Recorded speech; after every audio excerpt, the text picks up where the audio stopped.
फ़लस्तीनी अरब से ज़माना अब भी नहीं जिसके सोच से फारिग। मैं जानता हूँ वो आतिश तेरे वजूद में है। तेरी दवा न जनीवा में है न लंदन में, फ़रंग की रगे जाँ पंजाए यहूद में है। सुना है मैंने ग़ुलामी से उम्मतों की निजात, खुदी की परवरिश व लज़्ज़त नमूद में है। जब यहूदी अंग्रेज़ की सरपरस्ती में फ़लस्तीन आने लगे तो ये अरबों के लिए बहुत बड़ी मुसीबत थी।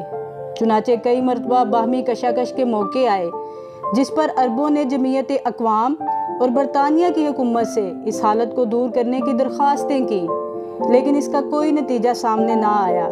इस नज़्म में अल्लामा इक़बाल रहमतुल्लाह अलैह ने अरबों को खुदी की परवरिश का पैगाम दिया है।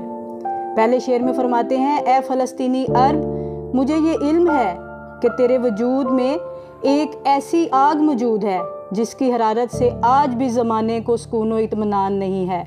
गोया तेरे मुजाहिदाना कारनामे सब पर वाज़े हैं और कौमें आज भी तुझसे खौफज़दा हैं। दूसरे शेर में फरमाते हैं, तू ये वाज़े बात सुन ले कि तेरे दुख का इलाज ना तो जमीयत अक़वाम के मरकज़ जनीवा में है और ना ही बरतानवी हुकूमत ही इसका कोई तोड़ कर सकती है, इसलिए कि यूरोप की शारग यहूदियों के पंजे में है। यानी यहूदियों के मालो दौलत ही से वहाँ की हुकूमतें और संतो हरफत के कारखाने चल रहे हैं, और ये अमर इस बात का बाइस है कि कोई भी यूरोपीय हुकूमत इसके असर से आज़ाद नहीं।